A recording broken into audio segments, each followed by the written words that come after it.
우리들이 떠나온 고국에서 얼마 전에 정의구현사재단이라고 하는 사제팀들이 미사를 집례하면서 대통령 하야를 주장하고 나서서 정치권 그리고 종교계 또 그것을 시작으로 막 사회가 온통 그 문제로 시끄럽습니다. 그래서 오늘은 캐톨릭에 관계된 이야기를 하나 하려고 합니다. 예수님께서 어느 마을에 나타나셨습니다. 처음 예수님을 본 아주머니가 예수님을 알아보고서 쫓아서 사제관으로 달려갔습니다. 신부님 큰일 났어요. 예수님이 오셨어요. 예수님 저 보세요. 이 성당 마당으로 들어오고 계시잖아요. 신부가 그 이야기를 듣고 급하게 주교님에게 전화를 걸었습니다. 주교님, 우리 성당에 예수님이 오셨다네요. 어떻게 합니까? 이 보고를 들은 이 주교가 바로 교황청에 전화를 했습니다. 그랬더니 교황청에서 내려온 지침이 무엇이냐면은 바쁜 척 하시오. 그랬다는 이야기가 있습니다. 한참 집에 가셔서 생각해 보시고 곰곰이 묵상하시고 그리고 웃으시면 됩니다. 어떻게 지내십니까? 오늘 우리가 너무나 잘 아는 예수님의 오심을 기다리는 대강절 첫 주일입니다. 우리가 대강절이라고 할 때 2년 전에 제 기억이 나는데 저희 교회에서는 특별히 대강절에 대한 하나님의 메시지를 우리들이 좀 시각적으로 배우고 또 훈련하기 위해서 강대상에 촛불 5개를 켜놓고 첫 주, 이 원래 성탄절이 오기 전 4주간을 대강절이라 그럽니다. 그래서 첫째 주에 촛불 하나, 두 번째 주에 촛불 둘, 3개, 4개, 성탄절 맨 마지막 성탄절의 가운데 성탄절을 상징하는 빨간 초에 촛불을 당기고 예배를 드렸던 적이 있습니다. 대강절이라고 하면 기다림의 그와 같은 영성을 우리들이 훈련하는 절기인데 2000년 전에 예수님께서 이미 오셨는데 또 뭘 기다린다는 말인가? 우리가 이 대강절을 지내면서 무엇을 기다리고 왜 이 대강절, 기다림의 영성이 우리에게 필요한가? 너무나 잘 알듯이 예수님 오시기 전에 그 이전에 메시아를 기다렸던 사람들은 예수님의 초림을 기다리며 그들의 믿음을 가지고 그리스도를 그들이 학수고대하면서 주님이 오실 때만을 소망하고 그들이 힘들고 어려운 환경 가운데서도 주님이 오시면, 메시아가 오시면 우리의 이 모든 오늘에 가지고 있는 이 문제들이 아름답게 변하여 해결될 것이다라고 하는 그 소망을 가지고 그 믿음을 가지고 살았습니다. 예수님의 초림 이후에 살고 있는 오늘 교회 시대의 하나님의 백성들, 우리들은 무엇을 기다리는가? 다시 오실 예수님을 우리의 믿음으로 고백하며 기다리며 살아가는 우리들의 신앙의 현주소가 바로 이 대강절에 특별히 우리의 믿음의 본질, 가장 중요한 우리의 신앙에 있어서 우리의 믿음이 진짜인가 가짜인가 아니면 우리의 신앙의 영성이 정말 얼마나 깊은가라고 하는 것을 우리들이 측정할 수 있는 그와 같은 대강절, 기다림의 영성의 절기라는 것입니다. 또한 우리가 다시 오실 예수님을 기다리는 재림왕 예수님을 기다리는 이 믿음의 고백을 가지고 신앙생활하는 우리에게 있어서 오늘 실존적으로 우리의 삶에 있어서 우리 가운데 계시고 또 우리 가운데 풍성하게 역사하신 그 예수 그리스도를 만나는 또 예수님을 체험하는 예수님이 성경 안에 들어있는 또 특별히 어떤 사람들에게 나타나는 그와 같은 하나의 나와는 전혀 관계없는 그분이 아니라 내 삶에 깊이 찾아오셔서 나를 만나주시고 또 나를 찾아오시고 나에게 그 약속을 이루어 주시는 예수 그리스도, 그분은 누구에게 찾아오시느냐? 성경의 많은 기록들을 보면은 그 예수님은 바로 기다리는 자에게 소망 가운데 믿음을 가지고 주님의 기다림을 간절히 원하는 자들에게 찾아오시고 만나 주신다는 것입니다. 그러므로 우리는 이 대강절을 지내면서 단순하게 2000년 전에 예수님께서 오셨던 성탄을 기념하는 것으로 우리 이 12월을 보내는 것이 아니라 바로 다시 오실 예수 그리스도를 믿음으로 고백하며 재림왕 그분이 오실 그때뿐만 아니라 오늘 나의 신앙의 삶 가운데 날마다 내 마음에 찾아오시고 나의 삶에 찾아오시고 또 나를 만나주시는 그분이 찾아오시는 그때를 우리들 믿음으로 고백하며 소망하면서 살아가는 이 실제적인 믿음의 삶을 우리들이 훈련하고 또한 말씀으로 확신하는 계절이 바로 대강절 이 12월 한 달인 것입니다. 오늘 우리가 읽은 이사야서 이 61장, 특별히 우리가 1절부터 3절을 읽었는데 이 1절부터 2절의 말씀은 예수님께서 이 땅에 오셨을 때에 나사렛 회당에 들어가신 적이 있습니다. 그때에 예수님께서 나사렛 회당에서 성경을 펴시고서 특별히 예수님께서 의도적으로 성경 한 구절을 찾아 읽으십니다. 그때 읽으셨던 부분이 바로 오늘 우리가 읽은 이사야서 61장 1절부터 2절의 말씀입니다. 누가복음 4장 16절부터 21절의 말씀 우리가 함께 화면으로 보시면서 말씀을 우리 함께 그 배경을 우리들이 읽어나갑니다. 함께 읽습니다. 시작. 예수께서 그 자라나신 곳 나사렛에 이르사 안식일에 늘 하시던 대로 회당에 들어가서 성경을 읽으려고 서심해 선지자 이사야의 글을 드리거늘 책을 펴서 이렇게 기록된 데를 찾으셨습니다. 예수님께서 의도적으로 자, 그 내용이 무엇인가 읽습니다. 18절입니다. 주의 성령이 내게 임하셨으니 이는 가난한 자에게 복음을 전하게 하시려고 내게 기름을 부으시고 나를 보내사 포로된 자에게 자유를 눈먼 자에게 다시 보게 함을 전파하며 눌린 자를 자유롭게 하고 19절입니다. 주의 은혜의 해를 전파하게 하려 하심이라 하였더라. 책을 덮어 그 맡은 자에게 주시고 앉으시니 회당에 있는 자들이 다 주목하여 보더라. 예수께서 그들에게 말씀하시되 이 글이 오늘 너희 귀에 응하였느니라 하시니 아멘. 이건 무슨 얘기입니까? 이사야가 이 이사야서를 쓴 때는 예수님 오시기 약 한 690년 전입니다. 그러니까 지금으로 보면 약 한 2700년 전에 이사야서가 써졌습니다. 이사야는 그 당시 이스라엘이 북왕조 이스라엘 그리고 남왕조 유대로 나누어져서 북왕조 이스라엘이 그 당시 강대국이었던 아수르에게 침공을 받아서 많은 이스라엘 사람들이 포로로 끌려가 버렸습니다. 그리고 남쪽 유대도 아주 위태위태했을 때 특별히 히스기야 왕에 와서 다시 종교 개혁과 또 하나님의 나라로 새롭게 되는 것과 같은 회복의 기간을 가지지만은 그러나 계속적으로 이제 유대 땅도 하나님의 복음에서 떠나고 하나님께서 계속 선지자들을 통하여 너희들이 계속 세상과 짝하고 세상에 영향을 주지 못하고 세상으로부터 거꾸로 영향을 받고 살아가면 너희들을 내가 버릴 수밖에 없다.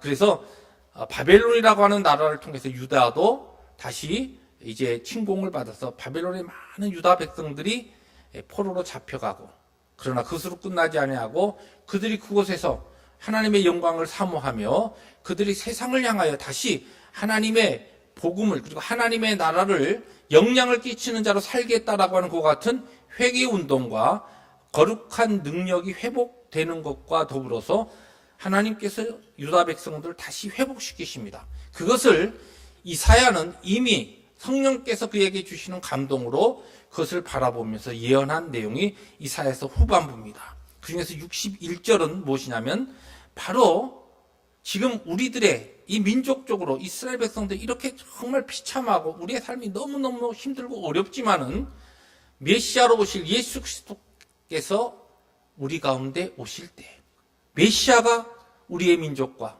하나님을 사모하는 우리들에게 찾아오실 때 우리들의 삶이 어떻게 변화될 것인가라고 하는 하나님의 약속을 지금 61장을 통해서 선포했습니다. 그런 다음에 690년이 지난 다음에 예수님께서 나사렛 회당에서 직접 이 구절을 열어서 일부러 찾으시고 이것을 읽어주신 다음에 하신 말씀이 무엇이냐면 바로 이것이 성취되었다는 것입니다. 예수 그리스도께서 오심으로 그들이 기다리고 그들이 그렇게 소망하던 믿음을 가지고 있었던 그들이 하나님의 백성으로서 우리의 환경이 지금 이렇게 너무 힘들지만은 메시아가 오실 때 하나님의 약속한 그 놀라운 은혜의 때, 치유의 때, 회복의 때가 우리에게 올 것이다라고 하는 그들의 소망이 이제 예수 그리스도께서 이 땅에 오심으로써 그 약속이 성취되었다라고 하는 것을 주님께서 친히 누가복음을 통하여서 말씀하고 계신 겁니다. 근데 이것이 오늘 2000년 후를 살아가는 우리들에게 어떤 의미가 있습니까? 우리가 잘 알듯이 성경은 하나님의 약속의 말씀입니다. 죄악 가운데 죄로 인하여 죽을 수밖에 없는 우리 인생들이 하나님의 은혜로 구원함을 받고 하나님의 구속된 백성으로 살아갈 때 우리도 이 땅에 발을 디디면서 살기에 오늘 우리의 삶이 아직도 죄의 문제, 우리의 삶의 어려운 문제, 삶의 어지러진 문제로 인하여서 우리의 삶이 황폐해지고 정말 우리의 삶이 너무너무 힘든 이 환경 가운데서도 우리가 믿음으로 소망하는 것은 메시아의 때, 주님이 우리 가운데 풍성하게 찾아오시고 바로 그분의 때는 우리에게 모든 것들, 이 눈물과 이 모든 것들이 변하여 바뀌어질 것이다. 어떻게? 그것을 지금 성경이 이사야서 61장을 통하여서 예언하셨고 이것이 예수님께서 친히 2000년 전에 오심으로 이것이 성취되었듯이 동일한 믿음을 가지고 재림왕 예수 그리스도를 기다리는 우리들이 이 믿음을 가진 자로서 하나님의 때, 하나님의 약속의 때, 그리스도의 때, 메시아의 때, 우리 가운데 구세주로 영광스럽게 역사하시는 그 주님의 때를 우리들이 기다리는 이 믿음의 사람들에게 동일한 하나님의 약속의 성취가 이루어진다는 것입니다. 그러므로 오늘 우리 이 이사야서 61장의 이 말씀은 예수님이 오심으로써 성취된 그와 같은 성취로 끝나지 아니하고 오늘 이 말씀을 우리들이 믿음으로 아멘으로 받으면서 이 약속의 말씀이 나의 삶 가운데 분명히 이루어질 것이다. 동일한 이 하나님의 약속이 나의 신앙의 삶 가운데 내 오늘의 삶 가운데 이루어질 것이다라고 믿음으로 선포하며 소망하며 기다리는 자에게 동일하게 하나님의 기적적인 역사가 나타난다는 것입니다. 그러면 구체적으로 여기서 지금 이야기하는 메시아의 때, 하나님의 때, 하나님의 약속한 때는 어떠한 것이 일어나며 우리가 실제적으로 기다리는 그 구체적인 기다림은 무엇을 기다려야 하는가? 세 가지로 오늘 말씀을 통해서 생각해 보려고 합니다. 첫째, 그때는 마음이 상한 자를 고쳐주시는 때다라고 하는 것을 오늘 성경 우리에게 이야기합니다.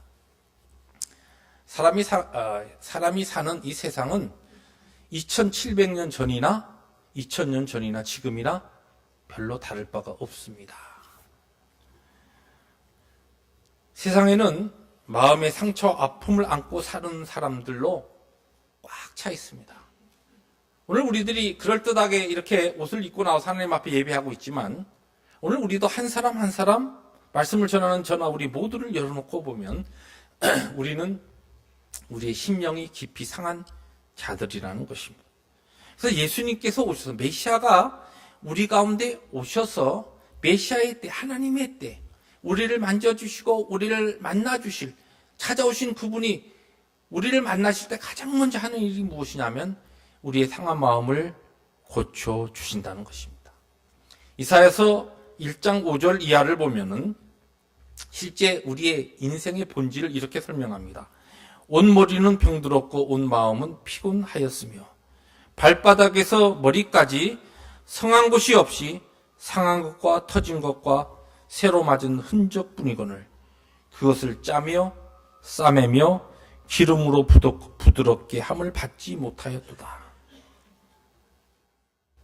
오늘 우리들이 멀쩡하게 아무렇지도 않다는 듯이 태연하게 그렇게 사람들과 만나서 대화하고 그렇게 생활하고 있지만 우리 인생의 본질은 성경 그렇게 진단합니다. 우리 모두는 열어놓고 보면은 깊은 마음의 상처를 아는 사람들이라는 것입니다. 마음의 병, 상처 없이 살아가는 사람 없다는 것입니다. 겉은 멀쩡하지만 가만히 열어놓고 보면 속이 다 타 있는 인생들이 바로 오늘 살아가고 있는 죄로 인하여 상한 우리의 심령들의 모든 모습들입니다. 마음 하나만 벗기면 그 무엇으로도 치유할 수 없는 그와 같은 깊은 상처들이 곳곳에 가지고 있는 사람들이 오늘 살아가고 있는 모든 사람들의 모습이라는 것입니다. 왜 우리들이 상처를 입습니까? 어떻게 보면 가장 가까이에서 나의 마음을 만져주고 또 돌보아주고 실질적으로 위로해줄 가장 가까운 사람에게서 남편 때문에, 아내 때문에, 때에 따라 자식 때문에, 아니 사랑의 공동체에 와서 이 세상에서 받지 못하는 것 같은 위로와 사랑과 위로 또한 또 하나님께서 내 이 공동체를 통하여 주시는 그런 돌봄을 내가 받기를 원하는데 뜻밖의 사랑의 공동체에 들어와서 이 교회 안에서 상처를 받고 마음이 상하게 된다는 것입니다. 같은 교회 교인 때문에, 어떤 경우에는 목장 식구 때문에, 심지어는 목사 때문에 상처를 받습니다. 그래서 우리는 날마다 영적으로 볼 때 우리의 마음에 깊은 상처를 안고 피 흘리며 그 상처를 부둥켜 안고 살아가는 것이 오늘 인생의 본질이라는 것입니다. 이 성경의 진단입니다. 그런데 여기 보니까 주님이 오시면 그런 모든 우리의 마음의 상처를 치유해 주신다. 그렇게 약속하고 있습니다. 이사야서를 보면은 이 주님께서 우리에게 하시는 그 상한 마음을 고쳐주시는 것을 표현하면서 이렇게 이야기합니다. 그는 상한 갈대를 꺾지 않고 꺼져가는 심지를 끄지 않으신다는 겁니다. 여러분, 이스라엘 그 땅에 보면은 갈대는 뭐 여러 가지 특별히 특별한 어떠한 것으로 사용되지 않습니다. 거의 광야에 황환대에 잡초로 그냥 있는 것이 갈대들입니다. 그런데 유일하게 이 갈대가 사용되는 것이 무엇이냐면은 이 목자들이 피리를 만들어서 양들을 인도할 때에 이 갈대를 꺾어서 씁니다. 그런데 이 지금 갈대가 상해 있다라고 하는 것은 피리를 불 수 있는, 바람이 새버리니까 피리도 만들 수 없는 그와 같은 갈대라는 것입니다. 그 당시 그때의 유대인들에게 있어서 유일하게 사용되었던, 요긴하게 사용되었던 이 갈대조차도 이제는 더 쓸모가 없는 그 상태에 있는, 그러나 그러한 자를 메시아가 오시면은 절대로 포기하지 않는다는 것입니다. 꺼져가는 등불이라고 그렇게 이야기합니다. 꺼져가는 심지라고 하는 것은 여러분, 기름의 이 등잔이 열심히 타고 있을 때는 불이 잘 붙지만은 기름이 다 말라버리고 그리고서 그 잔이 이제 기름이 소모된 다음에는 심지가 타버립니다. 심지가 타고 나면은 심지까지 타버렸기 때문에 심지를 갈지 않고서는 더 이상 쓸 수 없는 그 상태가 무엇이냐면은 꺼져가는 심지요, 꺼져가는 등입니다. 오늘 성경은 우리에게 예수님은 상한 갈대 같은 존재들, 꺼져가는 심지 같은 존재들, 어떻게 보면 인생적으로 볼 때 아무런 쓸모가 없는 그와 같은 우리의 개인과 가정과 심령들을 주님께서 제일 먼저 오셔서 그러한 자들을 고쳐주신다는 것입니다. 주님께서는 오늘 여러분들의 삶의 환경과 여러분 개인의 심령과 여러분의 가정과 여러분들의 모습이 어떻게 상해져 있고 어떠한 소망이 없는 상태라 할지라도 예수 그리스도께서는 여러분들을 넉넉하게 만지시고 고치시고, 아니 우리의 마음의 심령의 이 상함뿐만 아니라 우리의 육신의 질병조차도 그분은 깨끗이 씻어주시고 낫게 하시는 능력의 하나님이시라는 말씀입니다.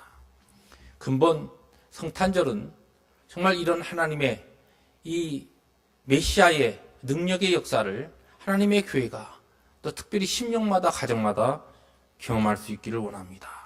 그 누구도 알지 못하는, 다른 사람들이 볼 때는 다 가진 것 같고 다 그럴듯하게 저 사람은 뭐 아무런 걱정이 없겠다고 그렇게 보이는 그와 같은 나의 오늘의 모습이지만 정말 남이 알지 못하는, 그 누가 이해하지 못하는 가장 가까운 사람조차도 이해하지 못하고 또한 위로해 줄 수 없는 그 깊은 외로움과 고독과 그 고통을 주님께서는 넉넉히 고쳐주시고 그분이 우리를 찾아오시고 그분이 우리를 만나주시면 우리의 심령의 그 상함과 우리의 육신의 연약함 모두를 넉넉하게 고쳐주시는 하나님이시라는 말씀입니다.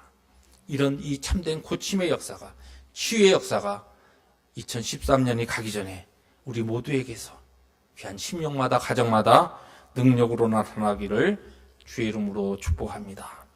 두 번째로 오늘 본문 말씀은 그때는 포로된 자에게 자유를 주시는 때라 그렇게 선포합니다. 오늘 본문 1절 하반절입니다. 제가 다시 그 부분만 읽습니다. 포로된 자에게 자유를, 갇힌 자에게 노임을 전파하며. 실제 이사야가 이 말씀을 선포할 때는 수많은 이스라엘 사람들이, 이 북왕조 사람들이 아수르의 포로로 잡혀가 있었습니다. 그래서 이 말씀이 선포될 때에, 이사야를 통해서 이 말씀이 선포될 때에 포로된 자에게 자유를 준다. 이것처럼 그들의 귀를 번쩍 뜨게 하고 그들의 눈을 활짝 열어주는 그와 같은 복된 소식이 없었습니다. 또 그로부터 690년이 지난 예수님 때에 로마의 그 통치하에 있었던 유대인들에게 그들에게 자유를 준다. 민족적으로 자유를 준다라고 하는 그와 같은 이 예수 그리스도의 하나님의 약속만큼 그들에게 복되고 귀한 소식이 없었습니다. 그런데 오늘 우리들이 이 말씀을 읽다 보면은 실제 우리는 포로입니까? 포로가 아니지 않습니까? 자유인들 아닙니까? 그래도 자유 대한민국에서 태어나서 또 가장 자유가 보장되고 또 인권이 보장된다는 미국에 와서 살고 있습니다. 그러니까 뭐 이 말씀을 읽을 때 포로된 자에게 자유를, 나는 뭐 특별히 뭐 잘못해서 갇힌 적도 없고 특별히 어디 뭐 험악한 데 들어가 본 적도 없고 나는 자유인이다. 근데 다시 묻습니다. 여러분 정말 자유인이십니까? 정말 자유롭습니까? 어떤 것으로부터 여러분들이 자유를 누리고 살고 있습니까? 진정한 자유는 내가 해야 될 것을 할 수 있고 내가 하지 말아야 될 것, 내가 하지 않아야 될 것을 내가 하지 않을 수 있는 능력을 가진 사람을 자유인이라 그렇게 이야기합니다. 여러분은 예수 안에서 오늘 믿음을 가지고 살아가면서 정말 자유인으로 살고 있습니까? 내가 정말 하나님을 만나고 예수 그리스도를 통하여 구원 얻은 구속받은 하나님의 백성으로 살아갈 때 내가 이와 같은 소망을 가지고 이와 같은 삶을 내가 살아가야 되겠다. 이 마음은 있고 이와 같은 소망은 있는데 도무지 내 삶이 그렇게 따라주지 않는 것입니다. 내가 그렇게 살고 싶은데 내 마음대로 되지 않습니다. 그럼 더 이상 우리는 자유인이 아닙니다. 내가 해야 할 것을 얼마든지 할 수 있고 내가 하지 않아야 될 것을 하지 않을 수 있는 그 능력이 나에게 과연 있느냐는 것입니다. 다시 한번 물어봅니다. 여러분 정말 우리 가운데 몇이나 돈에 자유하십니까? 물질에 있어서 우리가 정말 자유합니까? 세상적인 욕망과 탐욕으로부터 정말 우리 본질적인 우리 인생에 하나님의 그 사랑과 은혜로서 채워질 수 있는 그것으로 채워질 수 있는데 우리 인생은 하나님 그렇게 지으셨는데 그런 것으로 못 채우니까 자꾸만 세상적인 것으로 세상적인 아름다움, 세상적인 쾌락, 세상적인 그 같은 사랑으로 채우려고 하는 우리의 그 욕망, 그것으로부터 과연 여러분은 자유로운 정말 자유의 신앙을 가지고 오늘 살고 있습니까? 우리 가운데 몇이나 두려움이라든지 염려, 또 정말 끊어지지 않는 악한 그 습관들, 죄의 습관들, 또 옛사람으로부터 정말 자유를 누리며 살고 있습니까? 여러분들이 그와 같은 자유가 있습니까? 어떤 분은 병마의 포로가 되어서 살아가는 분도 있습니다. 이 정말 하나님의 은혜로 끊어져야 되겠는데 끊어지지 않는 그와 같은 부분이 오늘 우리에게 있습니다. 분명 신부는 자유인인데 아직 우리의 현실이 그렇지 못하다는 것입니다. 이것이 우리의 믿음 안에서의 딜레마고 아픔입니다. 제가 전에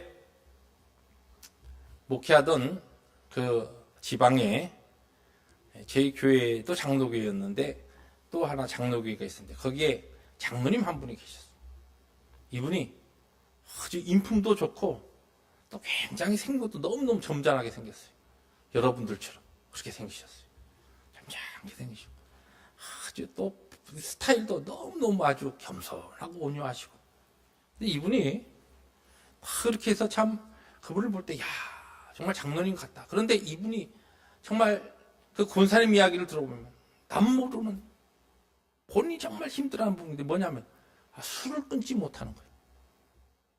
그래가지고 이 술 때문에 아주 이분이 그 권사님 이야기를 들어보면 막 혈서도 쓰고 말이죠. 술을 끊으려고 뭐 그렇게 야단했는데 안 되는 거죠. 그래서 결국은 장로교회는 원래 이 술, 담배나 흡연이나 이 주초 문제에 굉장히 엄격하다 보니까 이분이 그런데 조금 느슨한 교회로 옮기셔가지고 그냥 그렇게 지내셨는데, 그래도 그 이후에도 가끔 그러한 그분의 음주 때문에 많이 가십거리가 되고, 또 그것이 믿는 교인들 가운데 그 타운에 회자되었던 적이 있습니다. 제가 그 타운을 떠날 때 그분이 술을 끊었다는 얘기를 그때도 못 들었습니다. 무슨 얘기입니까? 우리가 과연 하나님 앞에서 하나님의 교회 덕을 위해서 하나님 나를 부르신 그 자리에서 이 부분은 내가 얼마든지 내가 컨트롤을 해야 되고, 이 부분은 내가 안 해야 하고, 이 부분은 내가 열심히 해야 되겠다.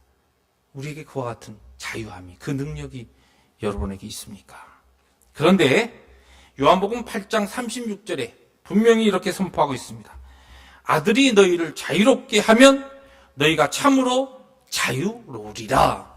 예수님께서 메시아 되시는 우리 주님이 정말 우리의 개인적인 삶에 들어오시고 나를 만져주시고 나를 만나주시고 내 가운데 역사하시면은 우리에게 이와 같은 넉넉한 자유인으로서 살아갈 수 있는 그 능력을 주신다는 말씀입니다. 그동안 예수 그리스도를 알고 믿은 다음에 교회 생활을 얼마 동안 오래 해오셨습니까? 근데 아직 나에게는 이 풍성한 자유가 나에게 없고 아직도 나에게 나를 얽매고 있는 이와 같은데, 진정으로 자유를 얻기 위해서 이번 성탄절을 앞두고 하나님 앞에 그와 같은 소망과 믿음을 가지고 기다리는 우리 모두가 되기를 주의 이름으로 축복합니다. 그럴 때에 바로 우리 메시아 주님께서는 우리를 그 얽매인 자리에서 능력을 주심으로 온전히 자유케 하시는 그 기쁨을 가지고 오늘 살게 하신다는 것입니다. 마지막으로 오늘 성경은 그때는 어떤 때인가? 슬픈 자를 위로하시는 때입니다. 본문 2절 하반절입니다. 제가 다시 읽습니다. 보복의 날을 선포하여 모든 슬픈 자를 위로하되 무릇 시온에서 슬퍼하는 자에게 화관을 주어 그 죄를 대신하며 기쁨의 기름으로 그 슬픔을 대신하며 찬송의 옷으로 그 근심을 대신하시고. 여러분, 우리가 예수 믿고 오늘 살아가면서 우리 모두에게는 공통적인 소망이 있습니다. 좀 기쁘고 즐겁게 평안 가운데 살고 싶다. 나와 내 가정과 내 이웃과 하나님의 교회와 모든 사람들 가운데서 정말 기쁘게 살고 싶다. 지나간 한 주간 여러분 그러한 삶을 사셨습니까?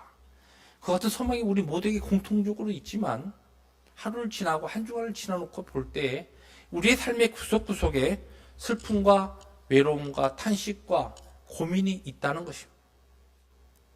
어떻게 보면은 늘 눈물이고 한숨인 그와 같은 힘들고 어려운 때를 또 지나는 하나님의 교회 지체들과 형제 자매들도 있습니다. 열어놓고 보면 마음이 상함이 없는 사람이 아무도 없듯이 우리의 마음의 한 구석에 슬픔과 외로움과 고독과 눈물을 가지지 않고 살아가는 사람이 아무도 없다는 것입니다. 그런데 사실 우리가 경험하는 이 실존적인 우리 인생의 죄로 인하여 죄를 경험한 사람들이 하나님의 은혜로 구속을 받았지만 아직도 거룩한 하나님의 그 구원을 향하여 만들어가고 또한 그렇게 거룩하게 변화되어가는 과정 속에 있는 우리들의 이 모습, 인생의 이 실존은 구석구석에 눈물이 있을 수밖에 없고 두려움과 슬픔과 고독이 있을 수밖에 없다는 것입니다. 그런데 문제는 이것보다 더 비극은 이와 같은 눈물과 외로움과 슬픔 가운데 있는 우리들을 위로해주고 그와 같은 것을 함께 나눌 진정으로 그 슬픈 자를 위로하는 자가 우리 가운데 없다는 것입니다. 슬픈 일을 당해도 누군가 옆에서 위로해주고 같이 울어주고 같이 보도담아 주면은 견딜만 한데 우리에게는 그것이 없다는 게 문제입니다. 누가 과연 여러분의 아무도 알지 못하는 여러분 혼자만이 부둥켜 안고 힘들어하고 고통스러워하는 그 눈물을 씻어줄 수 있습니까? 죄송하지만 남편도 아니고 아내도 아니고 자식도 아니고 또 죄송합니다. 목장 식구들도 아니고 목사도 아닙니다. 성경은 거기에 대한 유일한 해답으로 예수 그리스도 메시아가 진정으로 이 모든 것에 이 슬픔의 위로의 해답이 되셔서 슬픈 자를 기쁨으로 바꾸어 주시고 그 고독과 외로움과 그 고통을 오히려 찬송의 제목으로 바꾸어 주신다는 것입니다. 주님이 그분이 우리 가운데 믿음으로 기다리는 자에게 찾아오실 때는 이와 같은 기적의 하나님의 역사가 나타난다는 것입니다. 우리가 예수를 믿고 오늘 이 소망 가운데 사는데 왜 우리들의 삶에는 아직도 깊은 마음의 상함과 아직도 내가 내 스스로 컨트롤하지 못하는 이 자유함이 없는 또 그 누구와도 나눌 수 없는 깊은 슬픔과 고독과 고통이 있습니까? 주님만이 여기에 해답이며 메시아 되시는 예수 그리스도께서 장차 오실 그분으로서가 아니라 오늘 나의 삶 가운데 믿음을 가지고 그분을 소망하며 믿음으로 기다리는 자에게 바로 그 메시아께서 그 예수 그리스도께서 오늘 우리의 삶에 찾아오신다는 것입니다. 멀리 기다릴 필요가 없습니다. 이 강림절을 우리들이 지내면서 하나님 앞에 이 믿음의 촛불을 켜고 주여 오시옵소서 나의 삶에 이 허물어진 이 고통 가운데 있는 내 삶에 오셔서 주님이 약속하신 이사야서 61장을 통하여 말씀하셨고 약속하셨고 2000년 전에 예수 그리스도께서 나사렛 회당에서 다시 한번 재약속하신 그 약속의 때를 그 하나님의 메시아의 때를 그 위로의 때를 그 승리의 때를 그 치유의 때를 주여 나와 내 가정과 하나님의 공동체에 허락하여 주시옵소서. 이 믿음을 가지고 하나님 앞에 설 때 예배할 때 풍성하신 하나님의 약속대로 우리들을 찾아오시고 우리를 만져주시고 우리를 만나주시고 그리고 우리를 세워주시리라 믿습니다. 그러면 주님 안에서 우리가 비로소 웃을 수 있습니다. 세상이 주는 그와 같은 짤막한 웃음이 아니라 하나님만이 주시는 그 참된 웃음과 그 기쁨과 그 행복이 우리의 삶을 가득 채울 것입니다. 이것이 진리요, 이것이 하나님의 약속이요, 이것이 믿는 자에게만 주시는 세상이 주지 못하는 참된 천국의 기쁨인 것입니다. 사랑하는 펠로시 가족 여러분, 하나님의 말씀을 전한 저나 우리 모두는 우리의 죄, 우리 밑바닥에 있는 본질적인 것 같은 죄성을 가진 자로 예수 그리스도께서 2000년 전에 십자가에서 죽으심으로 우리의 모든 죄를 구속하시고 하나님의 영광스러운 그 나라를 향하여 나아가는 구원의 자들로 구원의 백성으로 삼아 주셨지만 이 광야 같은 이 땅을 살아가는 우리의 삶에는 아직도 다툼과 슬픔과 두려움과 외로움과 상함과 또한 피 흘림이 있습니다. 정말 이 하나님의 공동체, 이 교회 안에서만큼은 내가 정말 하나님이 주시는 위로를 얻고 싶고 참된 예수 그리스도의 그 은혜를 경험하기를 원하지만 다 아직도 하나님의 은혜로 만들어가는 공사 중인 사람들이 모여있는 이곳이기에 아직도 우리는 서로 간에서 우리의 만남에서 부딪힘에서 서로 상처를 받기도 하고 서로 힘들어하고 서로 또한 미워하기도 하고 용서하지 못하는 것이 오늘 우리의 모습입니다. 그러나 평강의 왕이시여 재림의 왕이시며 오늘 우리의 모든 것에 약속이 되시고 해답이 되시는 주님이 내 가정에, 내 허물어진 내 가정에 그 누구도 이제는 소망이 없다고 생각하는 나의 심령에 찾아오실 때 그분의 기적의 역사가, 복음의 역사가, 천국의 역사가 우리 가운데 나타나리라 믿습니다. 마음이 상한 자에게 참된 위로를 주시고 악한 습관과 이 땅의 욕심에 묶여있는 우리에게 참 자유인으로서의 해방을 주시고 또한 남이 모르는 슬픔과 고통을 참으로 위로해 주시는 그분.